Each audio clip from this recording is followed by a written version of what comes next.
What about this chasing Russian hackers, all this campaign that now is going on in the United States? Is it really like witch hunting? Yeah.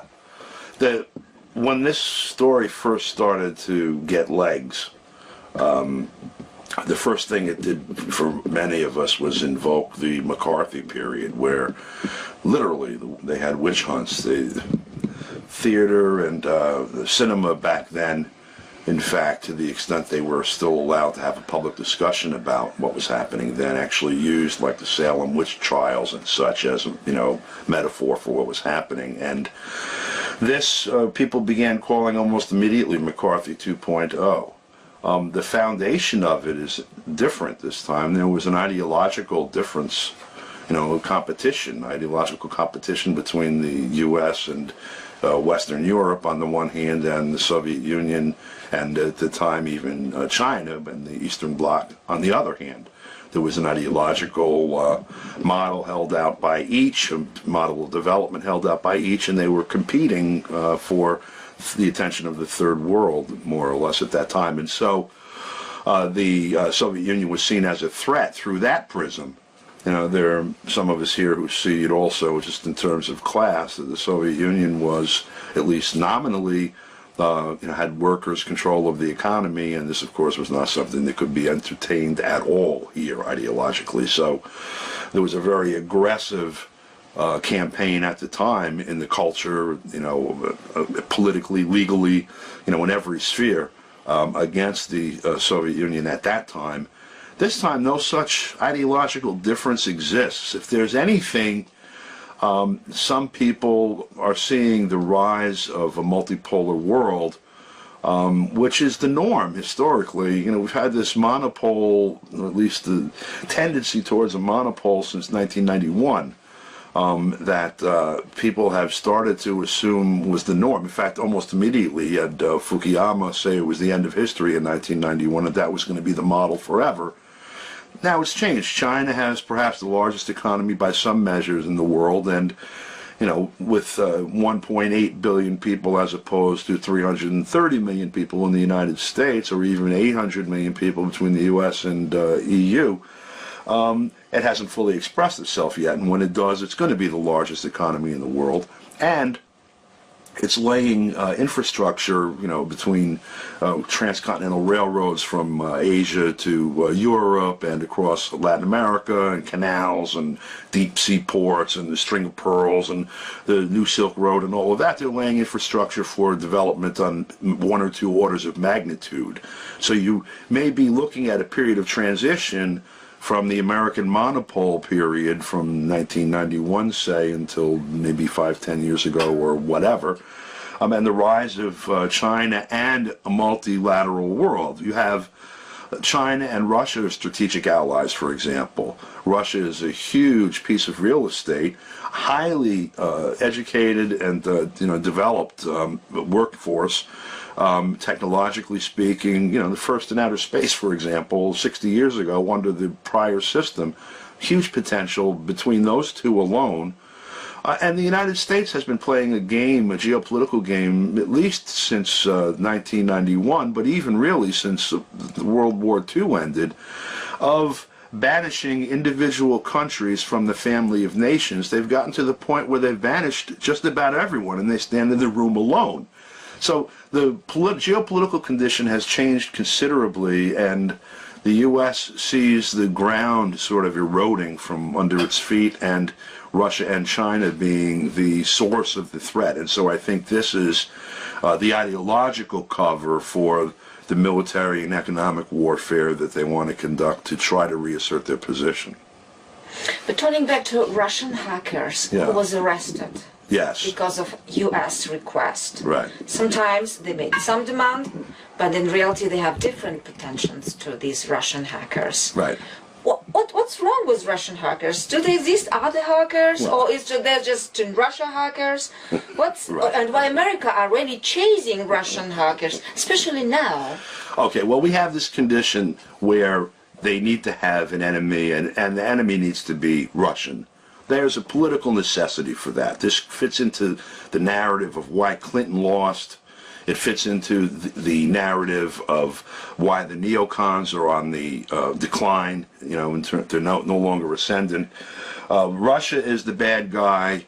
They've enabled the Syrian government to turn around, its fortunes on the battlefield. It's a new rise of a new Russian empire, etc. All of that is part of the geopolitical narrative being spun in Washington. And so you have to have bad Russian actors. Now, in American culture, even going back to when the internet was first invented by Al Gore, as he claimed, but first known to people, kids, the very young, were more agile and more, adept at the technology than the old fossils like us, or like myself in any event. And so there was a whole mythology that started being spun immediately. Kids would get online, they would try to crack into corporate headquarters online and, mail 2 million hamburgers to somebody or whatever, different things. There were movies made about it. Hackers is the name of one, Angelina Jolie, etc. Well, if you're going to personify some bad actors in Russia, and if you want to roll a national security threat into that, you come up with Russian hackers who want to hack our election, they want to hack our democracy, they want to hack our systems. And by the way, they were doing this to people from China before they were doing it to Russia. We had a high-level arrest, as a matter of fact, in the United States. But the mythology is China stole our technology. We went over there and let them build our computers for us, and then they built some for themselves too, and that shows that they're crooks because that's our intellectual property. This is the mythology that they spin out.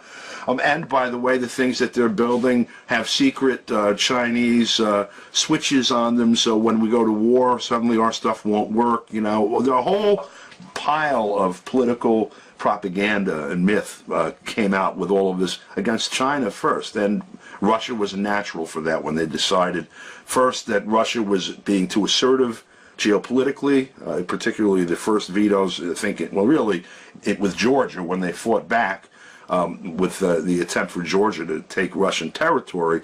But then when they started to veto the attempts to do to Syria what was done to Libya at the UN, and then, horror of horrors, accepting the invitation, the request from the Syrian government to come fight ISIS and the other terrorist groups, and going in there and showing that these terrorist groups could actually be defeated very easily if that's what your intentions are. Tony, I always have to talk about hackers, but Yes. this is the point Yes. about. Some of these Russian hackers who was arrested by the request of U.S. Yes. intelligence office told at the time that during their time in prison, American Secret Service came to them and offered collaboration. Is it common practice? I'm not surprised. I can't say how common certain secret practices are. It's unknowable since it's unknown, so I can't make an assessment of how common it is. But it certainly is something that one would do if one were in the position of the American intelligence people, if they were making fair accusations against some Russian citizens who happen to be hacking. They would certainly be approachable to act as our agent. Also, if there were people that were being framed, it would be a way of saying to them, well, look, yeah, we understand that you're not really doing that. We needed a bad Russian guy.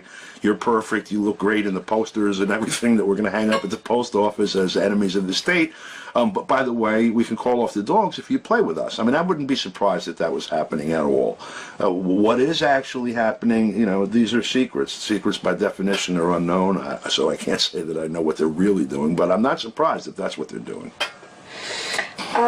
If we could say that there is a war, cold cyber war between Russia and US that is going on now? People are framing, for example, Dr. Stephen Cohen from NYU is one of the experts, for lack of a better word, on Russia from U.S. academia. He has certainly studied Russian-American relations and Soviet-American relations since he's been in college 40, 50 years ago. He's very knowledgeable about it, from what I've heard, and read of his. And it's his assessment that we are in a period of Cold War, and in fact, that it is more intensive than the previous one and more dangerous. He believes that we are closer, or in any event before January 20th, it was his belief that we were closer to a war between Russia and the United States than we were in October of 1962. He said this on a number of occasions. Now, he didn't flesh that out that I've heard. I mean, it's possible he's written something I haven't seen. But I can certainly understand the impulse towards that thought. In that, again, you had before this, at least logical, if not rational, antagonism between the U.S. and the USSR. This ideological, they were competitors on the global stage in essence, and so the power politics are tend to be more of a contact sport like that. You're playing for big stakes and you play hard. And everyone sort of had a sense of fatalism looking at these things like this was going to be the final conflict or something when this was finally settled. I think we've matured in our understanding of how the world is since then. So Soviet Union dismantled one way or another. It's characterized different ways. The Communist Party's leading role and control of the government and economy and all of that has been changed. To use Marx's term, withered away. And yet, there were hard times in Russia and some of the other republics for sure, and in some, like Ukraine, still hard times. But the world didn't end, and people saw past that to the next phase, the next epoch even, and so that was a lesson that we learned. So while you had a rational basis before for the hostilities and the antagonism, there seems almost to be none now. It is difficult to understand exactly why it is the United States can't sit down and partner with Russia and China geopolitically, particularly when you look at the reality of things. The Chinese economy, quote unquote, for example, a good piece of that is owned by the same people that own the bulk of the American and EU economy. The joint ventures, that they don't have a majority stake. The Communist Party or whatever elite circles inside of China make the major decisions, but there is a great deal of participation in the profit, and the return on what happens in China's economy that goes to the benefit of the capitalists in the West. So it's an entirely different model without the antagonisms that were driving what almost ended up being, the end of humanity perhaps in October of 1962. And yet they're playing from this side a much more aggressive game. We weren't conducting war games at the border of the Soviet Union. There were buffer states, and it wasn't even that aggressive set of acts that were happening, as bad as it was. We now have been for a few years conducting regular war games from the Baltics to the South China Sea or the Korean Peninsula, across Russia and China. Hot weapons, they were installing more and more destabilizing weapons systems right in the theater. So Cohen, when he says that he thinks that the doomsday clock, so to speak, is closer than it was, or as close as it was in October of 1962, does have a point. Wait a moment, I do have one more question for you. Do you know the story with Kaspersky company? He is vanished. He's not allowed. His product of antivirus is not allowed anymore in the American market because he is they say that he was like a spy. Do you believe that this is the reason? Because believe that he is a spy, or there is something that is behind this accusation? Well, it's interesting that the U.S. would find a Russian software product to be a potential, emo or whatever, some sort of threat, cyber threat. When the United States owns, or entities within the United States own much of the operating system technology of most of the products that are installed around the world, if it is possible to bug the world, with a software product, Microsoft and Intel, Mac, Apple, these companies are all, well suited, Google and such. The NSA has access pretty much to every electronic device on the planet. I think that that's been established and is no longer even controversial as a concept. And we have seen repeatedly leaked information that shows that they exploit it thoroughly. Snowden, every one of the people that have brought out a series of revelations show they're bugging Angela Merkel's phone, they're bugging Dilma Rousseff's phone, and you see what happens, by the way, to Dilma Rousseff after they bug her phone. These are not just observers; these are active players that are using their access to this technology as a part of their grand game. So I could see on the one hand why they might potentially see a product from a Russian company as a threat within that context, because maybe it's something that's secure and they don't want anything that's secure. On the other hand, there's the real tendency, the real forward motion of American companies towards monopoly, global monopoly in the IP field, and so the internet is an American creature. DARPA, the U.S. military invented the internet, okay, and built the initial infrastructure and has retained control of much of the infrastructure. If people want to be nervous about something, to me, having the U.S. military operate as a quote-unquote common carrier of human communications is problematic.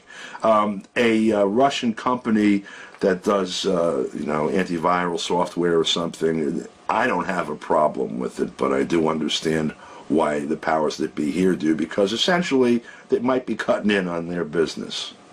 That's why. So it's all about money. Yeah, money and power. Money and power. Information is power. If you control the information, you control power, and money is power. So, Okay. So all the accusation is like... It's like you're listening to... You have real power negotiations going on, say, in a conference room in the building, and the conversation that we're hearing is the conversation of the children on the playground. It has nothing to do with what's going on in the the halls of power. It's sad.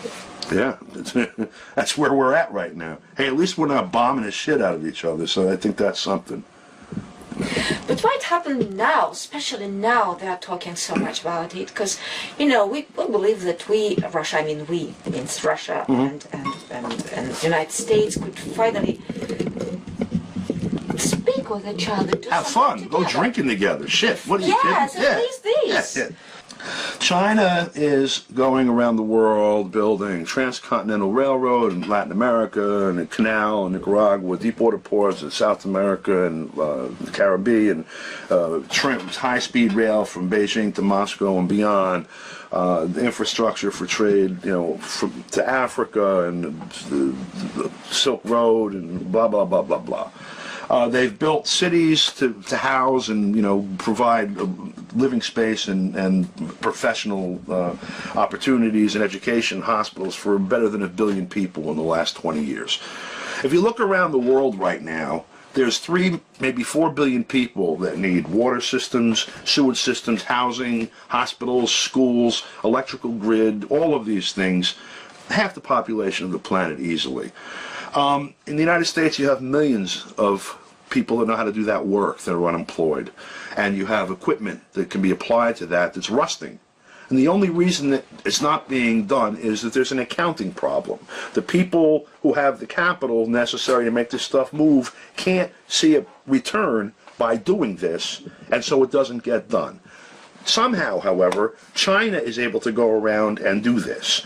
They go into Latin America. Oh, we want to do some trade with you. Oh, you don't have enough money? Well, here, we'll build a factory and build some cars for us. We'll buy them, and now you have some money. And they uplift the people thinking, if we make them rich, we have rich customers. It's a whole different model.